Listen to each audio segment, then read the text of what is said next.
Hello everyone, we are going to start our chapter thermodynamics and this will be the lecture 1 of this chapter. Basically ये revision lecture है। तो सबसे पहले जो reactant होता है वो जो प्रोडक्ट में कन्वर्ट होता है, तो क्यों कन्वर्ट होता है? हो सके उसको कुछ बेनिफिट मिलता हो, तो उसकी जो ड्राइविंग फोर्स होती है या तो हीट का लॉस होता होगा, गेन होता होगा, या रिएक्टेंट से प्रोडक्ट में जाने पे स्टेबिलिटी बढ़ भी सकती है, घट भी सकती है। तभी तो कोई चीज़ होएगी।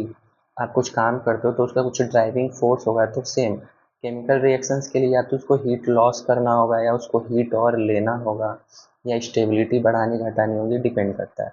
तो thermodynamics deals with energy change और stability change during a chemical reaction और प्रोसेस। थर्मोडायनेमिक्स में बेसिकली क्या डील करता है कि एनर्जी कितनी चेंज हो रही है और स्टेबिलिटी में चेंज कोई केमिकल रिएक्शन के दौरान। अगर रिएक्टेंट है, अगर वो हीट लेके प्रोडक्ट में बन रहा है तो वो एंडोथर्मिक रिएक्शन होगा। तो रिएक्टेंट हीट अब्जॉर्ब करेगा, फिर वो प्रोडक्ट में कन्वर्ट होगा। तो हीट अब्जॉर्ब करेगा तो वो रिएक्शन को हम एंडोथर्मिक बोलेंगे। और एंडोथर्मिक पॉजिटिव होता है, डेल्टा एच एंडोथर्मिक का पॉजिटिव होता है। अगर वही रिएक्टेंट प्रोडक्ट में जब कन्वर्ट कर रहा है तो हीट रिलीज कर दे रहा है, तो हीट रिलीज कर देगा तो वो एक्जोथर्मिक रिएक्शन यानी delta H negative. Delta H को कैसे रिप्रेजेंट करेंगे? Product minus reactant. Delta H क्या? इंथैल्पी ऑफ रिएक्शन, कि कोई रिएक्शन हो रहा है तो हीट का क्या उसमें चक्कर है, या हीट अब्जॉर्ब हो रहा है या हीट रिलीज हो रहा है। हीट तो आएगा ही ना रिएक्टेंट जब प्रोडक्ट में कन्वर्ट होगा तो enthalpy of reaction. Delta H को क्या बोलोगे कि हीट कितना आया कितना गया, तो आप प्रोडक्ट वाले साइड से और रिएक्टेंट वाले साइड को माइनस कर दो। तो अगर डेल्टा एच रिएक्शन पॉजिटिव है तो वो एंडोथर्मिक रिएक्शन है, यानी वो रिएक्टेंट प्रोडक्ट में कन्वर्ट होने के लिए हीट ले रहा है। तो प्रोडक्ट माइनस रिएक्टेंट आप जब करोगे तो ग्रेटर देन जीरो आएगा, क्योंकि ये delta H greater than zero. तो प्रोडक्ट की वैल्यू रिएक्टेंट से ज़्यादा आएगी, प्रोडक्ट में जो हीट है वो ज़्यादा आएगा। इसका मतलब जब आप ग्राफ बनाओगे एनर्जी का तो प्रोडक्ट को आप ऊपर रखोगे रिएक्टेंट से, और जो डिफरेंस आएगा एनर्जी का तो वो आएगा आपका डेल्टा एच, कि रिएक्टेंट में इतना हीट दिया गया है तब जाके वो प्रोडक्ट बना है। रिएक्टेंट में कुछ अमाउंट ऑफ हीट दिया गया तो प्रोडक्ट में बना है। सेम अगर डेल्टा एच रिएक्शन का नेगेटिव आ गया, एक्जोथर्मिक रिएक्शन है, तो product minus reactant less than zero, product reactant से कम आएगा। यानी जब आप ग्राफ बनाओगे तो रिएक्टेंट के ऊपर है तो एनर्जी वाले सेक्शन में रिएक्टेंट ऊपर रहेगा, प्रोडक्ट नीचे रहेगा। इससे ये पता चल रहा है कि रिएक्टेंट है वो कुछ एनर्जी रिलीज किया है, प्रोडक्ट प्लस हीट कुछ एनर्जी रिलीज करके वो नीचे आया है प्रोडक्ट में। तो रिएक्टेंट माइनस हीट कर दो तो भी प्रोडक्ट आ जाएगा, या हीट को इधर ले जाओगे तो प्रोडक्ट प्लस हीट। तो ये एक्जोथर्मिक है। एक्जोथर्मिक में हीट रिलीज होता है। तो हीट जो रिलीज होगा वो कौन करेगा? जब रिएक्शन होगा तो रिएक्शन में पहले तो रिएक्टेंट रहेगा, रिएक्टेंट कुछ हीट छोड़ देगा, प्रोडक्ट में बन जाएगा। तो रिएक्टेंट हीट छोड़ा तो नीचे आएगा तो प्रोडक्ट।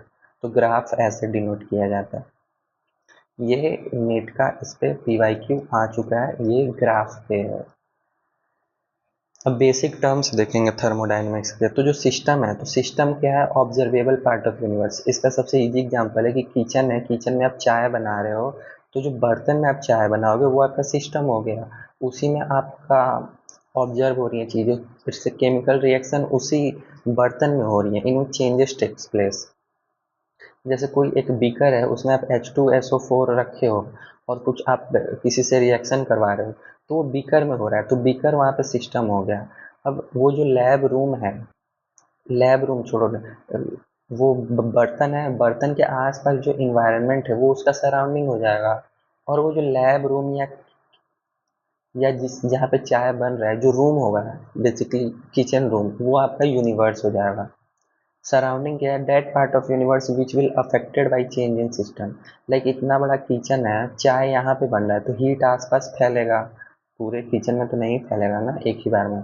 तो ये उसका सराउंडिंग हो गया, और वो जो बर्तन है वो सिस्टम हो गया, और वो जो किचन का रूम है वो यूनिवर्स हो गया।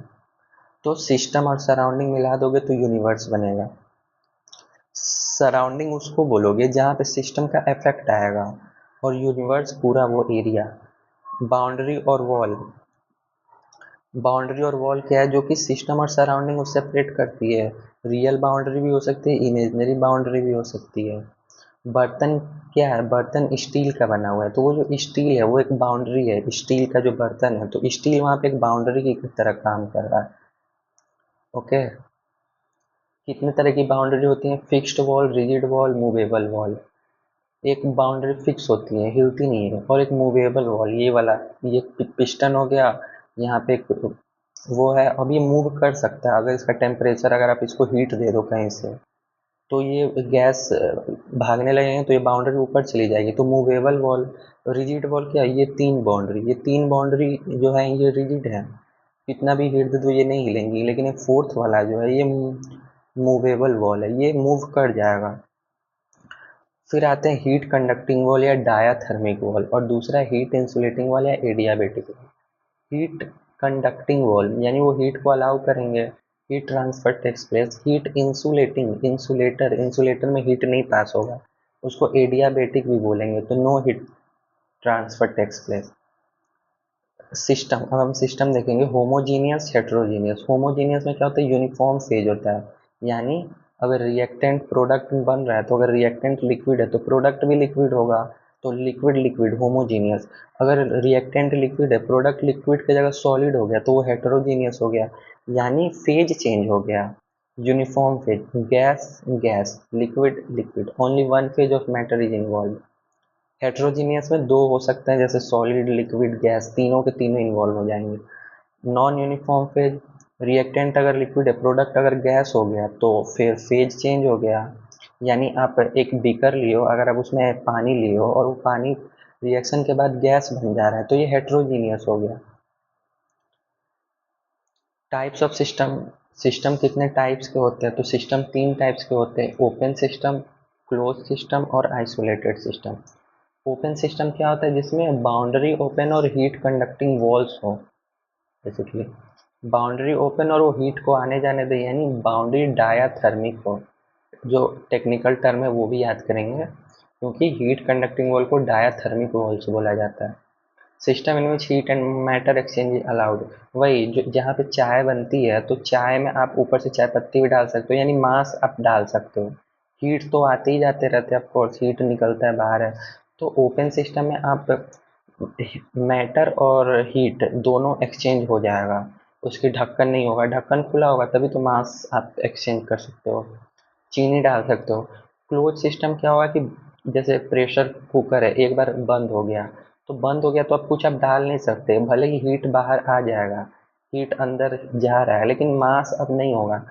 अब कुकर बंद हो गया तो बंद हो गया, अब आप उसमें से सोचो कि कुकर बंद करके पानी डाल दे तो नहीं हो पाएगा, तो मास, ढक्कन बंद हो चुका है, तो mass not allowed, mass allow नहीं है, हीट तो अलाउ हो ही जाता है। Boundary is closed and heat conducting walls, heat conducting को क्या बोलेंगे फिर से, डायाथर्मिक वॉल्स।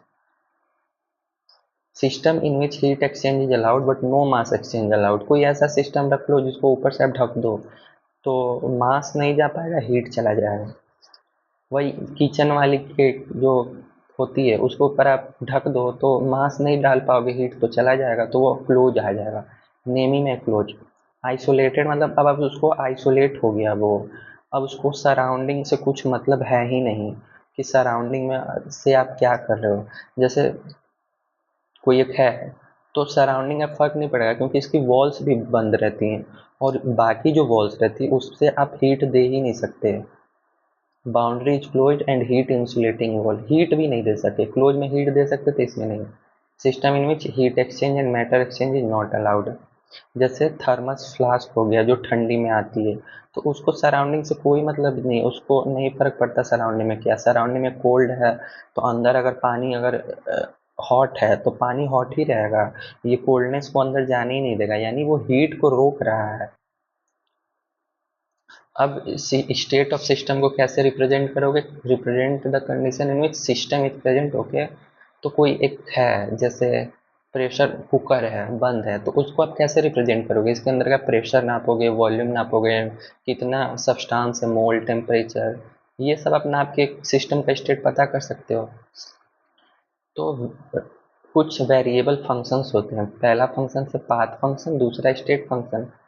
पाथ फंक्शन कैसे, जो कि पाथ पे डिपेंड करेगा, नेमिंग में पाथ, मतलब अब रिएक्शन ए टू बी हो रहा है तो वो डिपेंड करेगा कि ए टू बी कैसे गया, क्या बीच में सी बना, क्या बीच में डी बना, ई बना। तो इसको सबसे मतलब है पाथ वाले को, लेकिन स्टेट वाले को सबसे मतलब नहीं है ए टू बी कैसे बना। बस वही सर ने एग्जांपल दिया था कि आप पढ़ाई करते हो तो आपका बस रिजल्ट जो देखने लोग आते हैं वो स्टेट फंक्शन है, कि आप बीच में क्या हुआ नहीं मैटर करता है। लेकिन जो पेरेंट्स हैं, फ्रेंड्स हैं, टीचर्स, वो बीच में रहते हैं, हेल्प करते हैं, तो वो पाथ फंक्शन हो गए। और जो जिनको बस फाइनल और इनिशियल से मतलब है वो स्टेट फंक्शन। जैसे डिस्प्लेसमेंट हो जाएगा फिजिक्स में, इनिशियल और फाइनल से मतलब है कौन सा रास्ता लिए नहीं पता, और पाथ फंक्शन के लिए डिस्टेंस।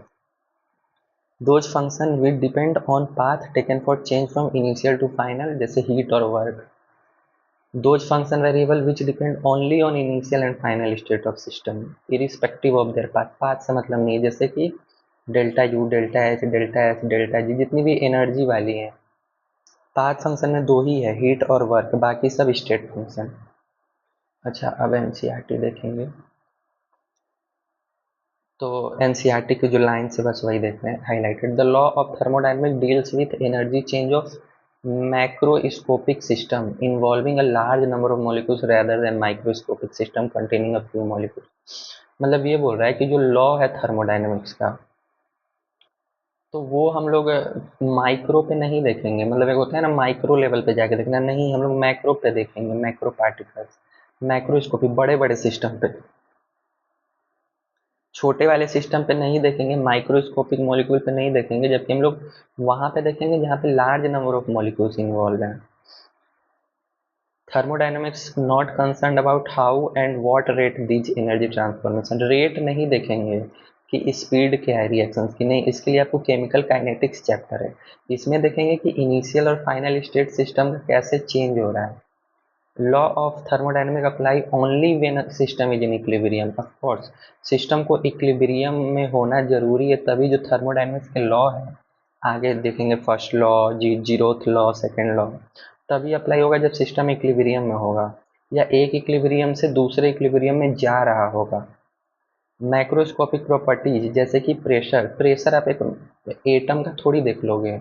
प्रेशर के लिए आपको कुछ एक मोल ऑफ सब्सटेंस चाहिए होंगे, टेम्परेचर नापने के लिए भी कुछ सब्सटेंस चाहिए होंगे। तो ये टाइम के साथ नहीं चेंज होते इक्विलिब्रियम स्टेट में, इसीलिए हम थर्मोडायनेमिक्स जो है वो इक्विलिब्रियम स्टेट पे देखी जाती है। ये आपको असर्शन रीजन में आ सकता है कि थर्मोडायनेमिक्स नॉट कंसर्न, नहीं, थर्मोडायनेमिक्स माइक्रोस्कोपिक पे नहीं कंसर्न होती है, मैक्रोस्कोपिक पे होती है। क्यों? क्योंकि प्रेशर टेम्परेचर जो है मैक्रोस्कोपिक है, ये इक्विलिब्रियम में चेंज नहीं होता है। ओके, अब सिस्टम हम लोग देखेंगे। सिस्टम क्या है? जिसमें part of universe in which observations are made and remaining universe constitute the surrounding. ठीक है सर, यूनिवर्स है, यहाँ पे प्रेशर कुकर रखा है, ये सिस्टम हो गया। अगर आसपास हीट रिलीज होगा तो वो सराउंडिंग हो गया, बाकी सब universe. Surrounding include everything other than the system, system को छोड़ के सब सराउंडिंग है। अगर कोई काम एक लैब में एक रिएक्शन यहाँ हो रही है, एक रिएक्शन यहाँ हो रही है, एक रिएक्शन यहाँ हो रही है, तो इस सिस्टम है, बाकी सब इसके सराउंडिंग हो जाएंगे। तो सराउंडिंग में इसी सिस्टम का हीट थोड़ी आएगा, बाकी सिस्टम का भी आएगा। लाइक ये देखो, यूनिवर्स क्या है? System plus surrounding. Okay, however entire universe other than the system is not affected by the changes taking place in the system. बोल रहा है कि पूरा जो यूनिवर्स है उसमें कोई फर्क नहीं पड़ेगा। किससे फर्क नहीं पड़ेगा? जो सिस्टम यहाँ पे चल रहा है, सिस्टम से कुछ हीट रिलीज हो रहा है सराउंडिंग में, सराउंडिंग से हीट जा रहा है, तो ये दोनों आपस में ही गुलू गुलू कर रहा है। यूनिवर्स से इसका कोई लेना देना नहीं है। मतलब यूनिवर्स का जो एनर्जी है उससे सराउंडिंग से हीट गया और सिस्टम से सराउंडिंग में आया, तो not affected by changes taking place in the system. Therefore for all practical purpose surrounding are that portion of the remaining universe which can interact with the system। System से जो interaction में जो part है वही बस surrounding कहलाएगा। फिर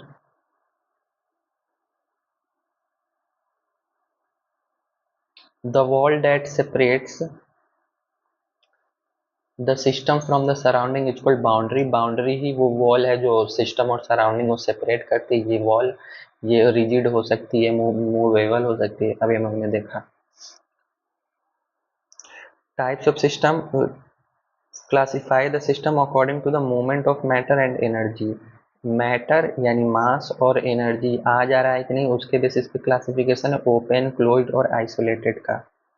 तो ओपन में प्रेजेंस ऑफ रिएक्टेंट मतलब डाल सकते हैं, क्लोज में नहीं डाल सकते, नो एक्सचेंज ऑफ मैटर, जैसे कि the presence of reactants in a closed vessel, ढक्कन बंद कर दो वो क्लोज हो जाएगा। और आइसोलेटेड क्या है, the presence of reactants in a thermos flask. Thermos flask होता है जो ठंडी में यूज होता है, उसमें हीट भी नहीं जाएगा, मैटर तो जा ही नहीं पाएगा, ढक्कन बंद है। या कोई other closed insulated vessel example हो जाएगा आइसोलेटेड का।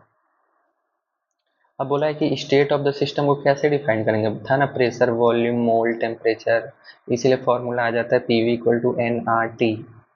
तो अगर प्रेशर, वॉल्यूम, आर टी मिल गया तो स्टेट डिफाइंड हो जाएगा। We specify the state of the system by state function और स्टेट वेरिएबल, ठीक है। क्या लिखा है, the system must be described in order to make any useful calculation by specifying quantitatively each of the properties such as pressure, volume, temperature as well as composition of the system, mole. The state of thermodynamic system is described by measurable या microscopic property. Major जो कर सकते हो उसी से करो, major करोगे तो यानी वो बड़ा होगा तो उसी को माइक्रोस्कोपिक भी बोल रहा है एनसीईआरटी। क्या है माइक्रोस्कोपिक, प्रेशर है, वॉल्यूम है, टेम्परेचर है, अमाउंट ऑफ सब्सटेंस है। वेरिएबल से जाए कि किसी की पीवीटी, वो क्या है, state variable. State variable initial और फाइनल पोजीशन पे डिपेंड करेंगे, because their value depend only on the state of the system, not on how it is reached। बोला है ना, अगर आपको ए टू बी जाना है तो बीच में आप सी गए, डी गए, ई गए, स्कूल जाना है तो बीच में किसके किसके घर गए नहीं डिपेंड करेगा। तो in order to completely define the state of a system it is not necessary to define all the property, ठीक है। अगर कोई सिस्टम कौन से स्टेट में, अगर उसको डिफाइन करना है तो जरूरी नहीं आप सब कुछ डिसाइड करो, प्रेशर, वॉल्यूम, टेम्परेचर, मोल डिसाइड कर दो, आपको पता चल जाएगा। जैसे टेम्परेचर 200 केल्विन है एक रिएक्शन का, फाइनल के रिएक्शन में 300 केल्विन हो गया। अगर बीच में 150 केल्विन भी आया होगा तो हमको नहीं मतलब है, हमको इनिशियल और फाइनल से मतलब है, ये बेसिकली कहना चाह रहा है। The state of the surrounding can never be completely specified. Fortunately, it is not necessary to do so. For example कि अगर यहाँ पे चाय, अगर यहाँ पे प्रेशर कुकर है तो इसका इफेक्ट सराउंडिंग है कितने एरिया में होगा हम डिफाइन ही नहीं कर सकते। और बोला है कि फॉर्चुनेटली मतलब हमारा लक है कि हमको ज़रूरत भी नहीं है ऐसा करने की। State of the surrounding can never be completely specified, कितने में इम्पैक्ट है।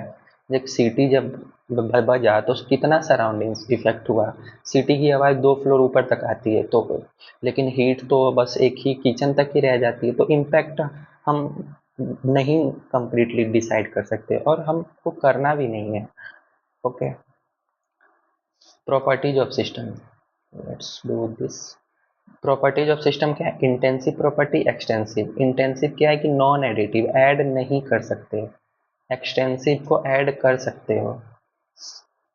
ये मास से इंडिपेंडेंट है, ऐड ही नहीं करोगे तो मास का क्या लेना देना। Temperature, density, boiling point, freezing point, vapour pressure, refractive index. Temperature, temperature 200 kelvin है एक बीकर का, उसको 300 केल्विन में मिला दिए तो ऐड करके 500 केल्विन थोड़े बोल दोगे वो जो ऐड होने के बाद, ये जो पानी इसमें इसमें है नहीं। अगर डेंसिटी एक का 1 ग्राम पर ml है, आइडेंटिकल लिक्विड है उसका भी 1 ग्राम पर ml है, तो मिलाने के बाद डेंसिटी 2 ग्राम पर ml थोड़ी हो जाएगा, वो तो 1 ही रहेगा, तो यानी मास पे डिपेंड नहीं किया।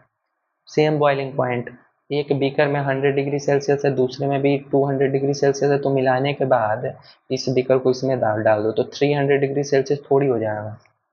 ऐसे डेंसिटी है, मास बाई वॉल्यूम है, अगर यूनिफॉर्म बॉडी है मास बाई वॉल्यूम डेंसिटी, अगर मास को आप आधा कर देते हो तो बाई डिफॉल्ट वॉल्यूम भी आधा हो जाएगी, तो डेंसिटी फिर भी सेम ही है। एक्सटेंसिव क्या है, मास पे डिपेंड करेगा, ऐड हो सकता है मास 2 kg plus 3 kg 5 kg add हो जाएगा। अच्छा, एक्सटेंसिव अपॉन एक्सटेंसिव आप करोगे तो इंटेंसिव आ जाएगा, जैसे फॉर एग्जांपल जैसे मास है और वॉल्यूम है, तो मास एक्सटेंसिव है, वॉल्यूम एक्सटेंसिव है, volume 2 litre plus 3 litre 5 litre. इसको डिवाइड करोगे तो डेंसिटी आएगा, डेंसिटी क्या है, इंटेंसिव है। ये देखो, एक्सटेंसिव अपॉन मास, ये यही फॉर्मूला है। मास क्या है, मास भी तो एक्सटेंसिव ही है। जो एनर्जी है, इंटरनल एनर्जी, इंथैल्पी, इंट्रोपी, ये सब इस चैप्टर में जितने भी एनर्जी आएंगे वो सब एक्सटेंसिव है। हाँ, व्हाट इज थर्मोडायनेमिक्स? तो answer is study of the relationship between heat and other forms of energy.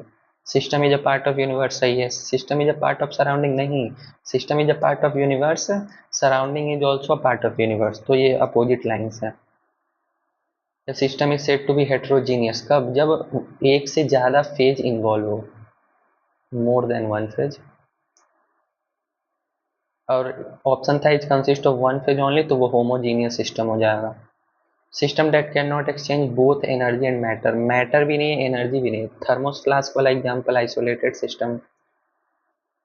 Rigid wall क्या होता है, रिजिड वॉल इमूवेबल है, रिजिड वॉल को हटा नहीं सकते, जबकि नॉन रिजिड वॉल को आप हटा सकते हो, मूवेबल। ओपन सिस्टम में क्या होगा, सब कुछ, सब कुछ मतलब both energy and matter take place. Close में क्या होगा, मैटर नहीं होगा, exchange of energy only. Isolated में नो एक्सचेंज। ये क्लास में कराया हुआ क्वेश्चन है। Isolated system is that system in which, isolated है थर्मोस फ्लास्क, बाउंड्री से भी नहीं कुछ जाएगा और ढक्कन से तो जाएगा ही नहीं, तो there is no exchange of energy and mass with the surroundings. Close system has adiabatic boundary, adiabatic मतलब इंसुलेटिंग, बाउंड्री इंसुलेटिंग हो गया तो अब आइसोलेट कर जाएगा। Then at least one boundary must be. बोल रहा है कि क्लोज सिस्टम है, तो क्लोज सिस्टम है मतलब ढक्कन बंद है, तो क्लोज सिस्टम में मास नहीं जाएगा, ठीक है, बट एनर्जी चली जाएगी। तो एनर्जी जाने के लिए बाउंड्री को हीट कंडक्टिंग होना पड़ेगा, लेकिन बोला कि एडियाबेटिक एडियाबेटिक बाउंड्री है, यानी जो बाउंड्री इससे हीट नहीं जाएगा।